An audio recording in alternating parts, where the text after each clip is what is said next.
What's going on, guys? It's the Dirt Bike Channel podcast. This is March 24th when I'm recording this. No idea when this will get out onto YouTube and podcast land, but maybe even tomorrow or today, I don't know. And I think I might try to upload this one to YouTube as well, because I think this might be an interesting podcast topic for a lot of people. I've had a few people request that I do this podcast, which is dirt bike trip preparation. Specifically, the last person to request it was Mike. Mike, you know who you are. Mike K. And yeah, so I'm going to talk about dirt bike trip prep. We're going to talk about how I prep for trips, just like a day trip, like a one-day thing, and also how I prep in general terms for multi-day trips, like if we're going out for multiple days in a row. So I'm going to break it up into those two things. First, we're going to talk about just like the day trips, the shorter things. That's like if you're just going to go out on a ride with yourself or your buddies for a day. Maybe it's, less than a couple hours from your house. Sometimes we'll even drive as much as 4 hours one way for a day trip, although I don't like to do that. If it's going to be 4 hours one way, I'd rather turn it into a multi-day trip or at least an overnight stay camping or a hotel or something, because it's just really hard to, you know how it is. If you drive, and we've done this before, like if you are going to, say, drive for 4 hours, and then ride for anywhere from 4 to 6, 7 hours out on the trail, and then get in the truck and drive back. Those make really, really long days. And, excuse me, those are not nearly as fun in my mind when I have to do that much. So, and everyone's different. You're in different situations. I live here in Utah, and we have a lot of different riding locations, but you have to be willing to drive a little bit. We'll drive anywhere from... Most of the riding that I do is at least an hour from my house. Sometimes I can ride closer to my house, and I can ride closer to my house, but you know how it is. It's always the grass is green on the other side of the fence. I like to have variety, and so I like to go out and do quite a bit of driving. And then each year we'll do 1, 2, maybe 3 trips where it's kind of like a multi-day trip, and it might just be a 2-day trip, like we ride and then we stay overnight in a hotel and then we ride the next day, or it could be a couple of days out there, 2 or 3 days. And so we'll just plan some different things, and those are really fun. So we'll get into those separately here as we go through it. But let's start out with just the dirt bike trip prep for a single day. And I've got some notes. I've spent the last 20 minutes or 30 minutes here just kind of thinking about some of the things I've done in the past and brainstorming on and putting some notes down. So I would say that your day trip ride preparation usually begins... At first I was thinking preparation kind of begins the night before, and it does, but I want to back up just a little bit, because the preparation for my next ride started when I was putting my bike away from the last ride. What do I mean? What do I mean by that? Like the last time I went out with the boys and stuff, we broke some parts. And so when we're cleaning up the bikes after the rides, we kind of make a list of like, oh, we need to do this, this, and this, which reminds me right now, I need to place an order with Rocky Mountain ATV. If you guys check down in the show notes or check my website, if you order parts from Rocky Mountain ATV, please, please, please use my links, because that is a way that does support my family. You get your parts from Rocky Mountain ATV. It doesn't cost you anything, but I get a referral bonus for helping send you there, and I buy most everything that I can for my dirt bike from Rocky Mountain ATV, because I can get it free shipping free 2-day shipping with orders over $75. And where I live in Utah, it's generally like next day. So if I order it today before about 4 o'clock or 5 o'clock, I will usually have those parts and that gear at my house the next day, free shipping. So on those rides, my preparation for my next ride starts right after the ride that I just completed, because maybe I'll need tires, I bent a lever, maybe I'll need to get a fender or something like this. Maybe I need new grips or something. And so you just kind of do an inventory right then. You place those orders for those parts, you get them during the middle of the week, you put them on the bike, and then we can start talking about our trip prep for the day trip, which is, a lot of times, the night before is when I really start to pack things up and start to get prepped. So when packing all my gear in the truck, when I've got all the gear in the truck, I kind of do a level set for just a minute there, and I mentally get dressed head to toe so that I don't miss anything. So I will put eyes on my boots, and I will just go all the way through. And I try to just go systematically. I either start at the helmet or the boots. So let's say I start at the boots. I will look around in my truck, in my gear bag or whatever it is, and be like, there are my boots. and these are the socks I'm going to wear, and then this is the base layer I'm going to have underneath, and then those are my riding pants, and then moving up, oh, here's my base layer for my top, or even knee braces. Before I get to that, I'm like, okay, I got to have my knee braces on with my knee guards, and then I get up to my torso. Where is my base layer for my torso? Where are my jersey? And sometimes I'll wear 2 or 3 jerseys as like layers, instead of wearing jackets. So I go through all that. If I need a jacket, if the weather's going to be bad or whatever, I'm going to bring that jacket, a packable jacket or something. Where's my chest protector with my neck brace? Where's my helmet? Where are my gloves? Where are my goggles? I literally look and put eyes on every one of those things because it's so easy to forget something. We're wearing so many different pieces of gear that it's super easy to forget something. So I will literally just go through, take a minute and look and make sure I've got eyes on all of those things. Because if you get out to the trailhead and it took you an hour to get there and you don't have your helmet, your day is toast. And we don't want that. So I do that level set of my gear. Basically, I get mentally dressed head to toe every time so I don't miss anything. Another trick is to just have your gear bag that's fully stocked with multiple sets of gear, multiple sets of gloves, and that way, even if somehow in the wash that you did during the week, let's say you dropped a glove somewhere as you were coming out, and so now you only have one glove, your left glove. We're not going to be Michael Jackson here. We're not just going to do it with one glove. We've got a backup set in the gear bag so that we can just grab it there and go when you're out at the trailhead. Here's another thing. Check tire pressure. Dudes, every time you ride your bike, I don't care if you use tubes or tubeless. If you use bibs, you don't need to worry about this, but let's check tire pressure every time. We want to know exactly how much air pressure is in our tires. We don't want to run too much, and we don't want to run too little. That's a whole nother podcast maybe for talking about how much pressure you should run. It's going to depend on the system that you're using, tubes versus tubeless and tires and those things, but make sure you find out what works for you, what's good for you, and check tire pressure. One of the tricks that I do a lot of times is, because I want to check the tire pressure that morning or even at the trailhead. At the trailhead is even better. And so a lot of times I'll put more pressure than I need the night before. So I'll go out to the bike and I'll put like 20 or 30 PSI in, because a lot of times with my tubeless, I'll lose air, a little bit of air overnight. And so I'll put more air in my tires than I need. And that way, the next day when I get to the trailhead, I'm just letting air out. It's super fast to let air out of the tires.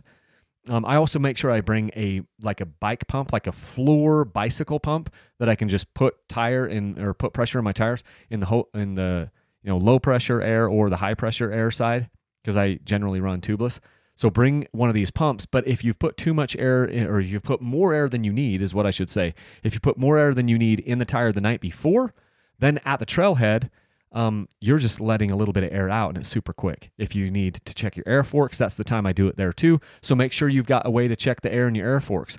Bleed your forks if you can. Put it up on the stand, put the bike on the stand. So you're going to have some tools. A dirt bike stand is going to be good. Some of these things that you can do to get your bike set up right there at the trailhead. I guess you could do that at the track too. If you're a track guy, that'd be a good place to do it. Topping off fuel at home. A lot of times I'll top off fuel at home, but if you do that, if you top off fuel, sometimes depending on how far you have to go and how much bouncing there is, you might lose a little bit of fuel out of your overflow, and it could drop down onto your truck bed. If you're using like a moto van or something, maybe you don't want to top it all the way off inside, because then if that gas can be sloshing around in top of your motor, sloshing around in the tank inside your van, and then it'll drop out the overflow. So maybe you'd want to just carry a gas can, have that thing sealed up, and don't fill your tank all the way to the top. For me, in the truck, it's not really a big deal. Some leaks out. But every once in a while, I'll do it at the trailhead. And that brings another question. Are you going to do 2 loops? If you're going to do like one loop and then, 2 different loops, I would say bring gas with you. Bring gas in a gas can, because you never know what's going to happen out there. When you come back to the truck, I always like to leave with a full tank of gas. I'd rather do that. I feel better about doing that because you never know what's going to happen. We had a situation where one time we had to go off and do kind of a little search and rescue thing. And so we needed to go back to the truck and then load, with fuel back up and go back up and try to find one of our other riders. So you never know. So it's good to have, fuel at the bike in the trailhead. Other thing, make sure you have a clean air filter in your bike. So I don't care whether you're running a 4-stroke or a 2-stroke, you want a clean air filter in the bike at the start of the day. It doesn't always have to be pristine clean, especially if you're not going to go into a dusty situation. Maybe you're going to go riding alone and you're going to hardly be eating any dust. So it doesn't have to be like the cleanest thing ever, but we want it to be clean. You need to be able to see the color of your oil, and you need to be, if there's words on your filter like Twin Air or Uni filter or whatever, you want to be able to read those words. If you can't read those words, you should be changing that filter. Okay. So these are some of the things I'm checking. The other thing you want to make sure that you have with you is a riding pack with water, tools, snacks, maybe your cell phone, and some way to possibly like a GPS communicator. Right now, I use the Garmin InReach. I don't think I have it here, but where's my riding pack? My riding pack is over there on the ground. Anyway, I use a GPS communicator. It's the Garmin InReach. I pay a monthly subscription so that I can do two-way text messaging over satellite, and that helps, ease, my wife's concerns, and also just a good thing to have. You never know if you're going to be in an area where you're not going to have cell phone service, so it'd be a good way to have a backup way to communicate. Extra tie downs in the cab of the truck. So I will do this a lot of times. I've heard about this happening to people where people's tie downs get stolen out of the back of their truck. Some people are concerned about ramps being stolen out of the back of the truck. I have never had this happen, but I think it is a good idea to bring an extra set of tie downs just in case something happens to yours, and throw those in the cab of the truck. Do you have your ramp? Do you have your dirt bike ramp? Obviously, you probably loaded your bike with the ramp, but I've seen times where we have, and this has happened to me when I ended up at the trailhead without a ramp, and so you want to check for those types of things. Video, do you have your video camera, like your GoPro or your Sony camera? Like I use the Sony FDR X3000, the thing that I'm holding up right here, this action cam. This is the one that I use. I make sure I have extra batteries if I'm going to bring a drone with me, which some of the time I do. Some of the time I've got other cameras. I make sure I have extra batteries for those. Another trick that I do is I have a hard time sleeping, especially nights before rides. And so I'll load up my bike and all the gear in the truck the night before so I can sleep better. Because a lot of times these trips are happening early morning. Like I might be waking up at 5 a.m. to go ride or something. And so it just makes it easier if you have to leave at 6 a.m. If everything's already loaded up in the back of the truck, that can be a real game changer for you. And now maybe you won't pull your tie down super tight because you don't want to have too much pressure on your forks overnight. But the point is you can put it in the back of the truck and then just tighten things up in the morning and go. Or if you're loading your bikes the way that I am a lot of the times now, it doesn't matter. You've got it tied from foot peg to foot peg and then the corners of your truck, and it's tight and it's not even putting hardly any pressure on the suspension. So those are some things that I do. And then in the morning, sometimes like I typically am wearing base layers now. Like I've been using like fly racing base layers on my legs and my torso. And if I can remember to do it, it's kind of nice to be able to put those base layers on in the morning, like before I leave, because they're generally moisture wicking and it isn't going to be too hot. So I'll put that base layer on in the morning before I leave, so I'm not naked at the trailhead in the morning. Sometimes it's really cold, and I've been wearing the base layers even in the middle of the summer because it helps to protect my knees and stuff from my knee braces and things. And it's just one more layer of protection when you go down and take a digger. And then my last tip for these day trips is to just put some deodorant in your truck. And maybe an extra pair of underwear or something for the ride home in case you're completely soaked or just way, way dirty. You can, hide behind your door or something and put on some fresh underwear. It's so much nicer to put on a fresh pair of underwear and have a little deodorant in your truck, in the back seat of the truck or whatever for the end of these rides. Obviously, it would be nice if you had some water, some hydration back at the truck. If you had the ability to have a cooler, to have like a Pepsi or a Gatorade or a cold water or something like that, that would be obviously kind of cool too for some of these day trips, right? And then I just come back and I wash everything and start it all over. So that would be my dirt bike trip prep for like a single day trip. So let's move over to multi-day trips. Now multi-day might just be 2 days, it might be 3 days, it might be 4 days, it could be a week. The preparation for a trip like this generally starts at least a couple of weeks ahead, but it might start as much as, 6 months ahead to reserve lodging or something like this. Some of the time when we've done it, a lot of times we'll go in groups, and I'll get into the groups down here in just a minute. But we'll rent a house like on Vrbo or VRBO or Airbnb or something like this, and it's pretty economical when you've got like a larger group of people, and it's nicer in my mind to, like, if you got 4 guys and you can go rent a house for, you say, $300 a night or $400 a night, you split that up. If it's $400 a night for that house and you've got 4 guys, then that's $100 a night. I understand you can do that cheaper in hotels sometimes, but having a house where you've got, maybe you've even got a garage where you could put the bikes in at night. Let's say you don't have an enclosed trailer or something like this.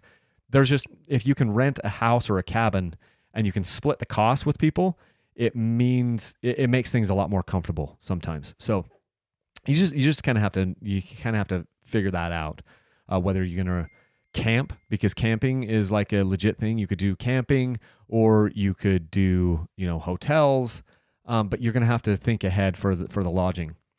And before I get into any more on these multi-day trip planning, I would say that know that things will go wrong.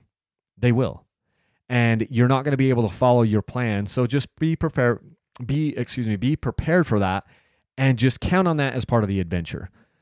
One of the reasons we're doing these multi-day trips is just for the adventure of it, to get out there and to decompress from our stressful lives and see the world and have an adventure.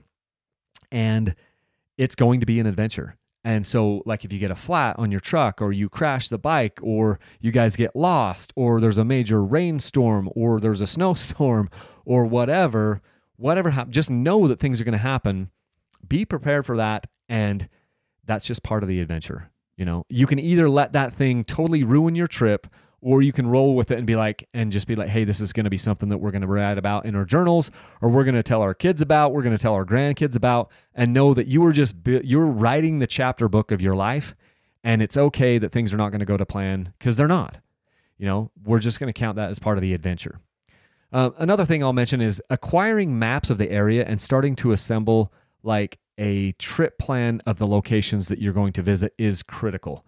Doing as much research as possible before the trip is really going to set the tone for your trip. Let's say you're going to Utah, or you're going to go to Idaho, or you're going to go to California. How are you going to plan these routes out? You don't want to, spend all this time and spend all this money and then just get there and wing it, because you may never even be able to find anything to ride, and you might end up riding down some dirt road for 4 hours and not having any good time, and you find out later that there was, like, 5 miles away, there was the most epic, single track trails or something in the whole world, and you just didn't know how to get there because you didn't start out with the right planning.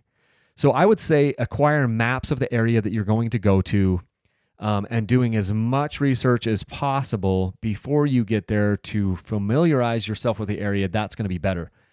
Another way you can do this, and I've done this a number of times, is we've got a guy in our group that loves to do this trip planning, and he's a little bit ahead of me in dirt bikes in some of these areas. And so he's got, he's been to some of these places before, and then he does the research. So my question is, or another suggestion is there someone that that's been to this general location before that can lead you on the trail and not waste a bunch of time? That would be huge. If not, maybe look for a tour company that offers tours in that area that you could leverage their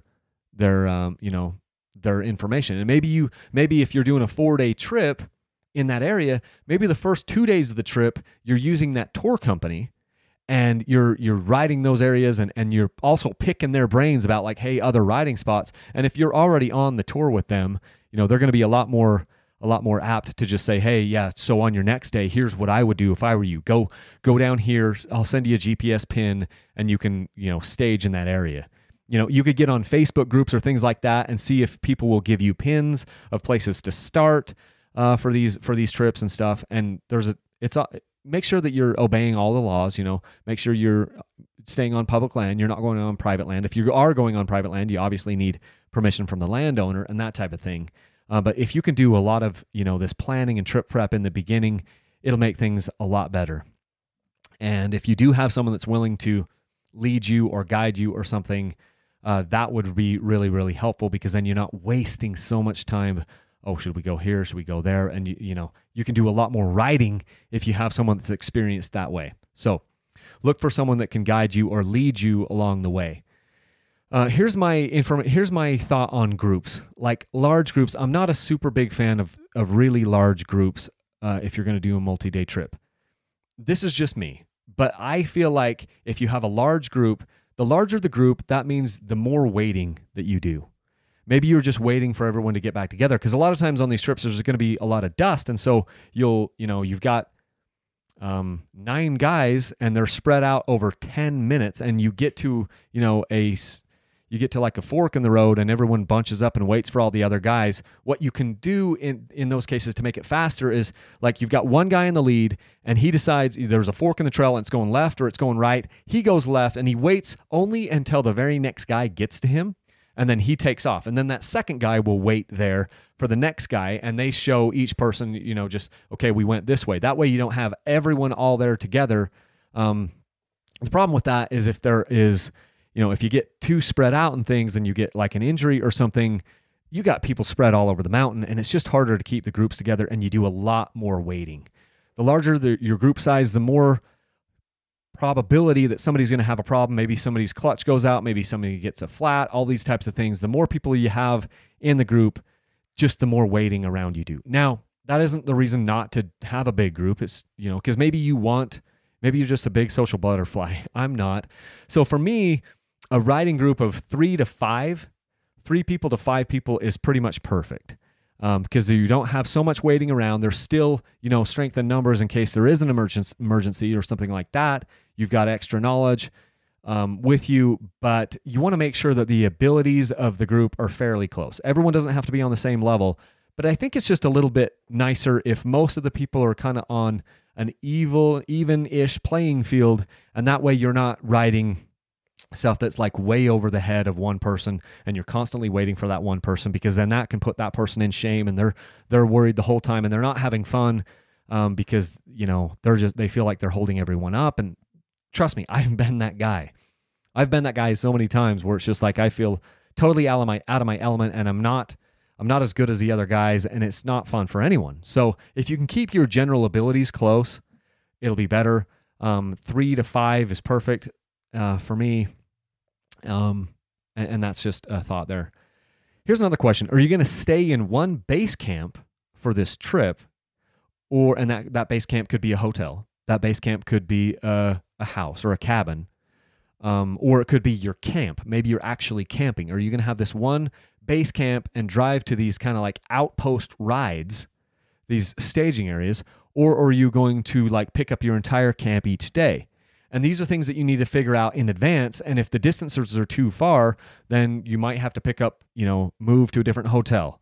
Like, we're going to come to this city this one time, and we're going to ride 2 days here, and then we're going to move, we're going to drive another hour to the south or to the north or east or west. We're going to stay in this other place now, and we're going to do, stage from there. These are questions that you need to figure out. And know that you're probably going to have to do some driving. If you're spending a multi-day trip, you're going to have to do some driving, because you generally won't want to ride the same thing over and over and over. Maybe you will, but you'll probably need to drive a little bit each day to these different places, okay? Let's talk about rest, hydration, and food. These things are paramount on these multi-day trips. So getting prior rest before the trip, being in as good a shape as you can possibly be, is going to help. Getting your cardio up, getting your seat time on your bike. The best thing you can do is go out and ride your bike multiple times, in the weeks leading up to this trip, to make sure that everything is dialed in. You're comfortable with your stuff. Don't go with like all this brand new gear. Don't go with brand new boots. Make sure that the boots work for you. Get them broken in, helmet. Sometimes you can get away with a brand new helmet if you know exactly what size you need and stuff. But some of these things that are going to fit tighter, like helmets and boots and stuff, don't go with brand new boots. Make sure that you've got that stuff kind of broken in, and you know exactly what it feels like, and it's not going to be causing blisters or pains or some of these other things for you. And it's important to rest during the trips. So on each evening, if you're going to, if you go ride your dirt bike all day long, I wouldn't then plan to go to a club that night and just like stay out all night. because you're going to need some rest. You're going to need a lot of rest in these multi-day trips because you're going to be spending so much energy and so many calories out there on the trails or whatever it is that you want to have plenty of rest. So schedule downtime in the evenings where you're not doing a ton of stuff and just letting your body recuperate from the hell that you put it through the day before and the hell that you're going to put it through in the next day. And I say hell only because it's a lot of stress on your body. It's awesome. Some of the parts of riding are hell, but you get what I mean. You're going to put your body through a lot of stress. You also want to hydrate very well. So I'll take like a 3-liter water bladder with me, and I've learned that I just need to fill those things all the way up. And most of the time I come back with a lot of water left over. But sometimes I don't. And every once in a while, I've come almost, I've got buddies that will drink 3 liters of water or more on these day trips. The point is, when you're out there in the wild and it's an unfamiliar environment and everything, just pack your water bladder all the way full. I know it makes your pack heavy, but hey, water sustains your life, and you need that. And then food. When you're recharging your body at the end of the day, make sure you get plenty of calories and stuff in at night. Fatty foods are good when you're out there on these rides. And this isn't gonna be a lesson on nutrition. I'm just saying that make sure you're getting enough calories, enough energy back in your body each night on these multiple day trips. Do you have and we talked about this a little bit before, and obviously all the things that I've got that I said for the day trips, they also would apply down here to a multi-day trip as far as like, doing a level set of all your gear. But I want to talk about it a little bit more here because what I want to say is, do you have the ability to contact emergency services? This is going to be paramount because a lot of things can happen on a multi-day trip. So someone in that group should be carrying either a spot tracker or a Garmin InReach tracker or some other way to contact emergency services in the event of an emergency. I've had situations twice where we had to call emergency services. One time where we had to call Life Flight to get somebody helicoptered out. And another time, we just had to have an ambulance come or sheriffs come and pick up a guy that had a punctured lung and whatever, some other broken collarbone, punctured lung, all this stuff. The helicopter Life Flight out, the guy had broken his leg and tore up his knee, and he couldn't get out. We were in the backcountry. Anyway, let's have a way to contact emergency services. Let's also bring a full set of riding gear for each day of riding. I'm not talking, you don't have to have, if you're going to do 4 days, you don't have to have 4 pairs of boots or 4 helmets. But I'm talking about if you're going to do 4 days of riding, let's bring 4 riding pants and at least 4 jerseys, and have base layers for each of those days so that you can start out each day clean. Now, if you're doing like, if you get like a house or like a VRBO or a cabin or something, you might be able to actually wash clothes during the trip. And we like to do that too. If we can, I bring all the gear with me. I bring 4 sets of gear for a 4-day riding thing. But if I have the ability during, at night to do some laundry, I'll do that just because I'm generally not doing a lot of other things. I mean, I might be checking emails and stuff, but it's easy for me to just, as we're sitting around a campfire outside, making s'mores or something, you could throw some laundry in the washing machine and just wash it. And it's just less things you have to do when you get home and off your trip. I will suggest that you bring an extra helmet. So if you're doing a multi-day trip, if you can and you can afford it, bring an extra helmet. You never know. You might smash your head on something on day 1 or day 2. And these helmets are really only made for one major impact. So if you can afford it, bring a second helmet. Even if it's your old helmet, maybe you didn't wear out your old helmet, but you just got a new helmet because whatever reason, bring your old helmet with you so you got a backup. Same thing with boots. Bring your old boots, bring a pair of backup boots. Usually you don't destroy boots, but what can happen is your boot can get completely full of water and you might not have the ability to dry it out. If you do have like boot dryers or something, you could bring those. I don't own them. Maybe I should, but I just bring an extra pair of boots and that way we'll give an extra day for my wet boots to dry out or whatever. So I'll do that. Question, are you going to camp and do the cooking right there with you, or are you going to stay in a cabin hotel? We talked about that a little bit before, but if you're going to do the camping, that means you're going to have a little bit of extra trip prep because you're going to need to bring coolers and food and a way to cook that food and all those things. A lot of times we've spent so much energy on these trips that I generally only do cook my own food when I'm camping with my family. Because when I'm camping with my family, I don't do the long, hard, gnarly rides, and so we do camp and bring all our food with us if I'm going with my family. But when I'm going with the guys, these trips and these riding expeditions are generally a lot more grueling. And the last thing I want to do at the end of the day is cook food. And so we'll generally go into town somewhere and eat out or something. Now, let's get into some of the things that we're going to bring with us as far as, extra things that we would want to bring. I typically would like to pack a big tub full of spare parts and tools.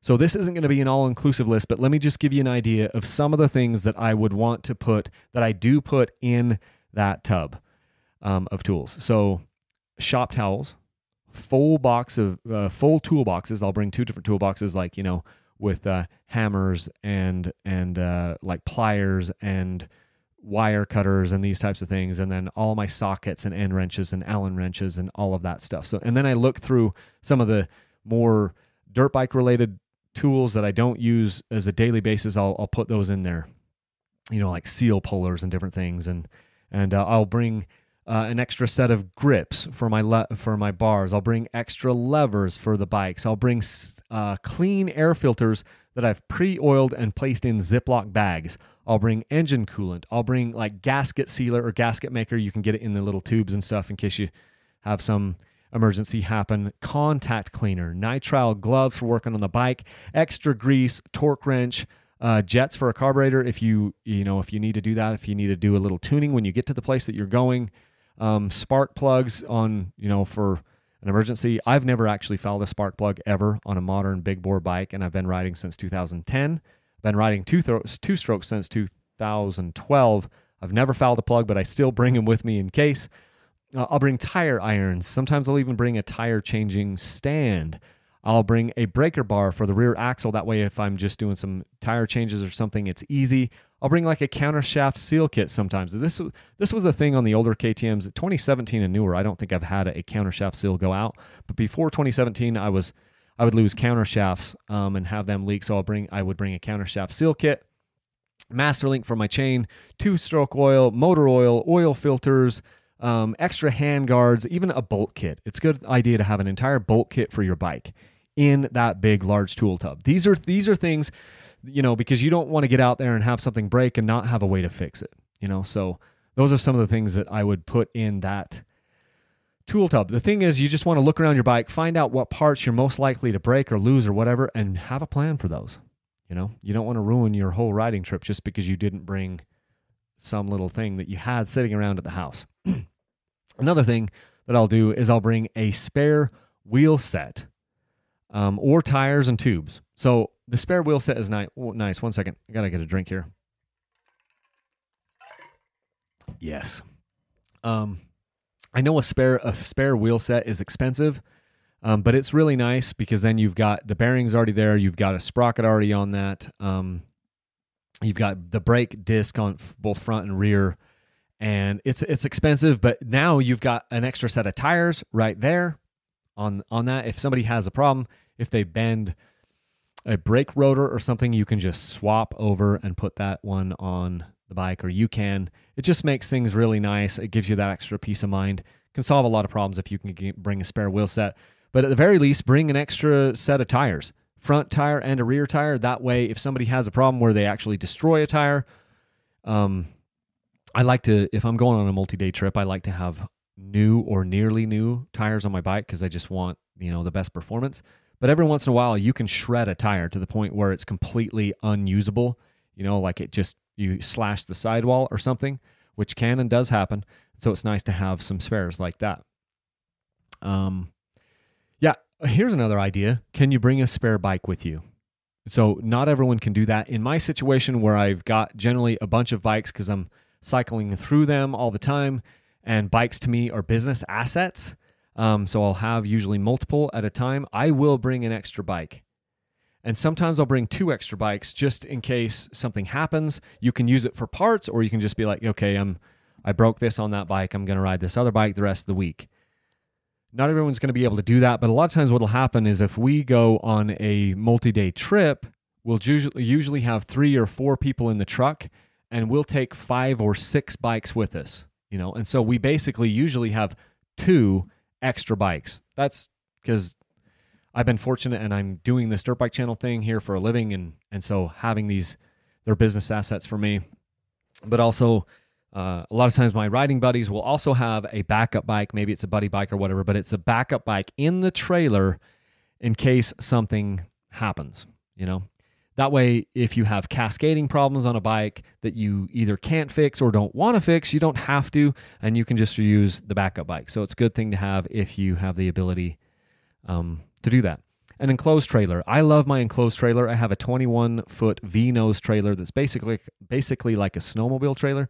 It has a V-nose, and it has a door in the front and a door in the back that you can ride up. You can load from either side, and there's a man door on the side of the trailer that you can use. I love that bike. I've got E-Track on the side of it, on the walls, and then I have the Easy Chocks from motoprohq.com.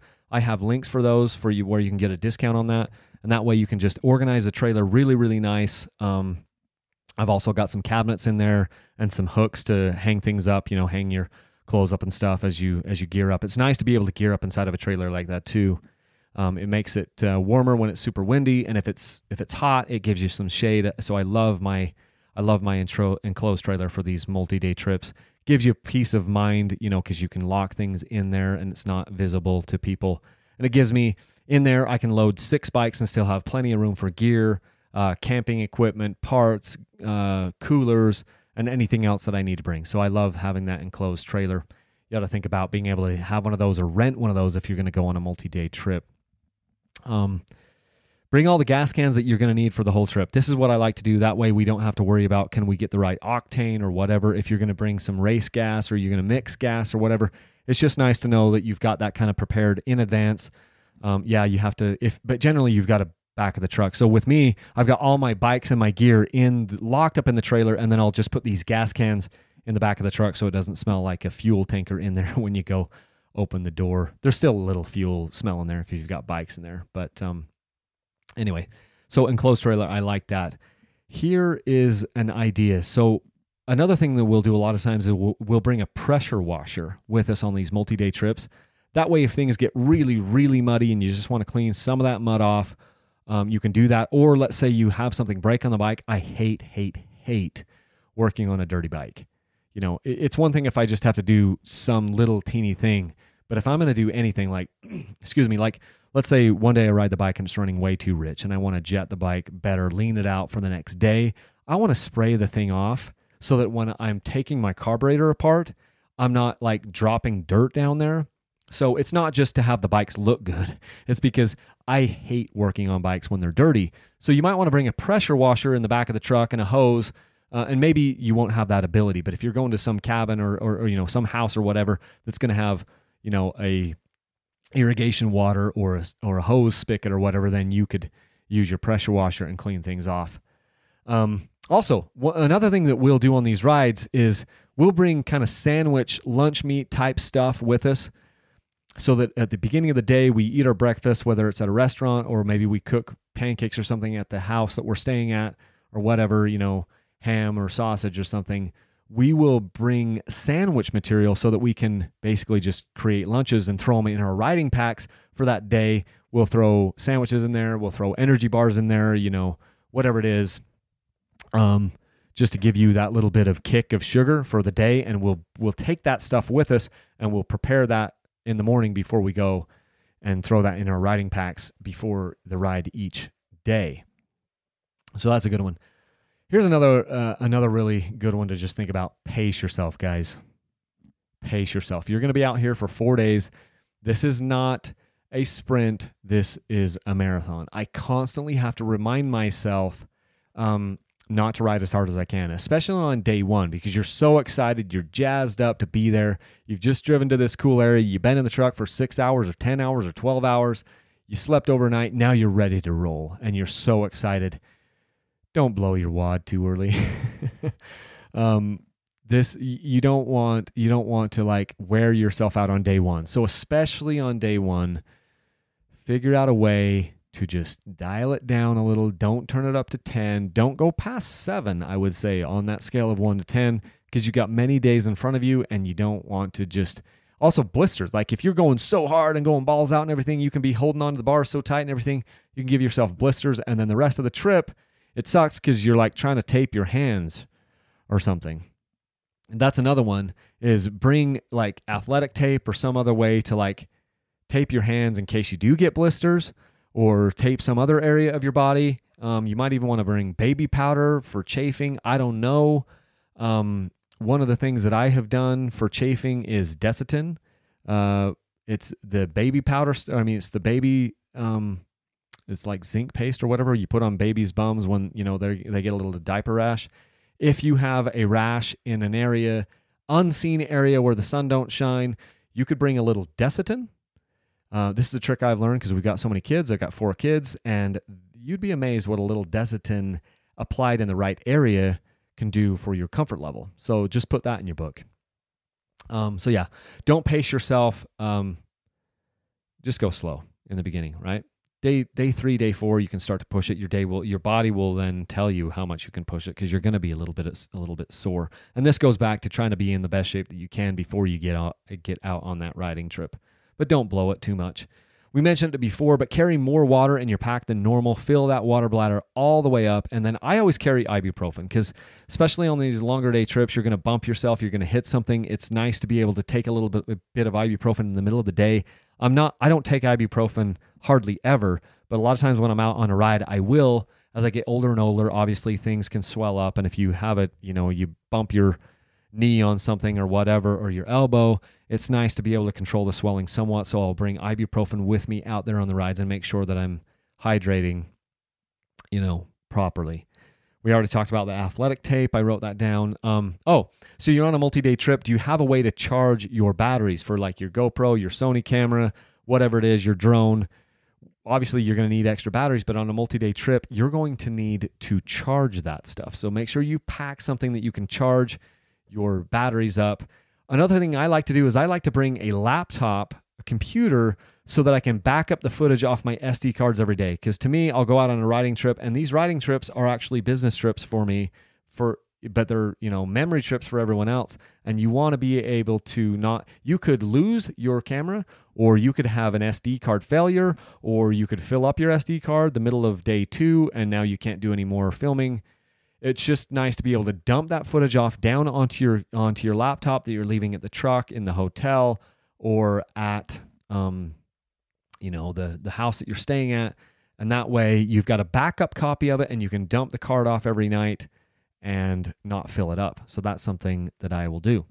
Also, you want to carry some cash for emergencies. Sometimes if you're in an emergency situation, somebody's not going to take your credit card or your debit card, so it's good to have some cash always and forever in an emergency situation. I generally don't have the cash with me on my bike, but I at least have it, in the truck or in my pack or somewhere. Here's another question. Do you have the ability to change a flat on your truck? And do you have the ability to change a flat on your trailer? How are you going to lift your trailer off the ground to change a tire? I carry something in my trailer all the time. It stays in the trailer, and it's basically this thing that I can, because I've got a tandem axle trailer, it's this thing that you can drive one of the wheels up on, and then it'll lift the other wheel, the other wheel that's right there. So I don't have to jack them up. I can just use the truck, either pull it on or back it up onto this little easy wheel puller thing that allows you to then pull the wheel off the trailer in the event of a flat. Here's another thing, guys. Trailer tires are not supposed to wear out. With trailer tires, you run them anywhere from 2 to 4 years, and then you replace them. They do not wear out. They sit so long that the belting and the banding can break down in them, and you will blow them. Most trailer tires are not rated for over 65 miles an hour. Do not go 80 miles an hour down the road. In fact, a lot of them are only rated to 55 miles an hour. So I just try to set my cruise at 65 and just leave it there, okay? Because you will blow one of those. And I was just on my last riding trip that I was coming back with my trailer. I told Tyler a couple times, I'm like, hey, I bought this trailer like 3 years ago. It had the stock tires on it. I haven't done anything with the tires. I need to replace them like pronto. We pull into a service station, and I had told him that. And then the guy, we're in a gas station getting gas and eating Burger King or whatever. They had a service station right there. And one of the guys that's working in the service station that was, just looking around. He's like, hey, is that your trailer right over there? Did you notice that bulge on the inside of your tire? And we go out there and there's a bulge on the inside of the tire. I'm showing cord and it's like, dude, this is time. So I just had them put new tires on my trailer all the way around, all 4 tires. So just keep an eye on your trailer tires. It's going to help you down the road. Don't run them for more than 3 or 4 years. If it's 5, 6 years old, it doesn't matter how much tread is left on those things. They are done. You can generally find the actual manufacture date printed, stamped into the tire. It will have a week and a year. So if you look in there somewhere and it says like 37 of 18, 37-18, what that means it was made in the 37th week of 2018. Okay, so you can find that on basically any tire. If you look closely enough, you'll find it. And it might say, 0202. That means it was made in the second week of 2002. So that tire is obviously toast. If it's anything older than 5 years, I would just replace the sucker. It is not worth it. Trailer tires are not that expensive, and they don't last like car tires because they're not being driven around. They break down because they've always got weight on one side. They're not being used enough. So that's my soapbox on tires. It might be a good idea for you to bring a cooler in the trailer just for drinks. So that's what we'll do a lot of times. Most of the time when I go on these multi-day rides with my riding buddies, we don't have a ton of food with us. We have some sandwich stuff and things, but we'll have a cooler that just has drinks in there, water, maybe Pepsi, Coke, whatever for the end of the day, just to kind of have a nice drink when you get back from these rides, because you're not going to be able to eat probably for a little while. It's nice to just have a soft drink or whatever. And that would be one thing. And then my last tip here is just slow down, guys.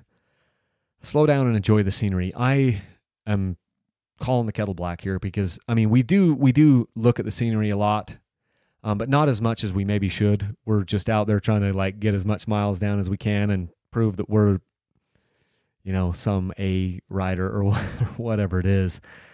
You've spent all this time, you spent all this money coming to these new places. Maybe slow down just a little bit.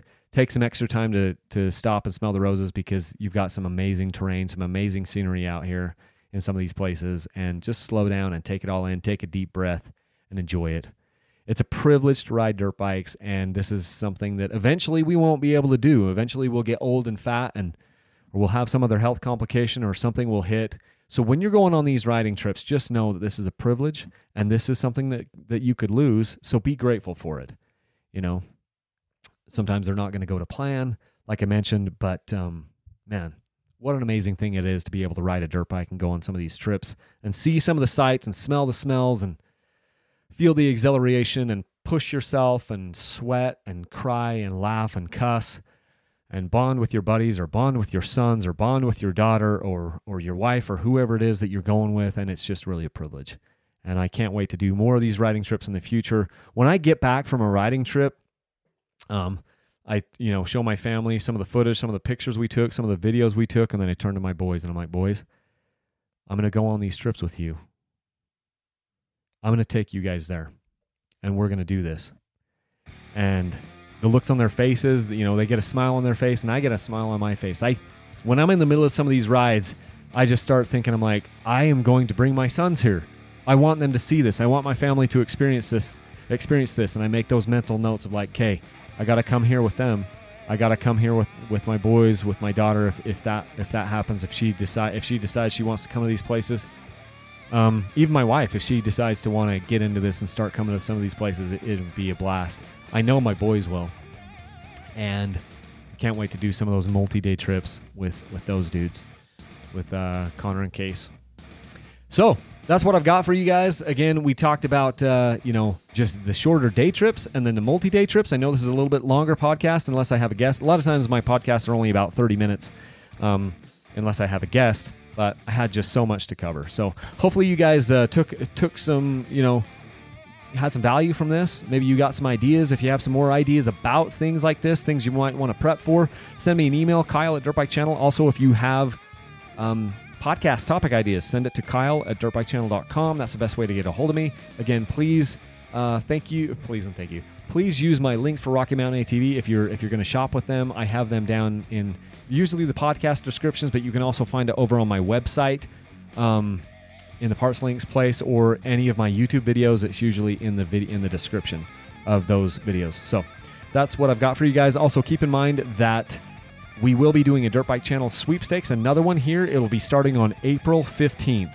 At that time, I'll have shirts and hats and hoodies and gear and jackets and tie-downs and toe straps and even wall flags and eventually maybe tire pumps that you can purchase. Every $5 gets you entered into the sweepstakes to win a dirt bike, and I will be giving away three dirt bikes. We're going to give away the 2020 Beta 300RR Race Edition, the 2020 YZ250 FX, and my 2019 KTM 300XC WTPI. All of those bikes are going to be given away. Hope everybody is okay with this coronavirus pandemic thing. Yes, it was over 50 minutes before I even mentioned coronavirus. Thank you very much. You're welcome. And that's all I've got for you guys. Okay, let's leave a single track. Thanks.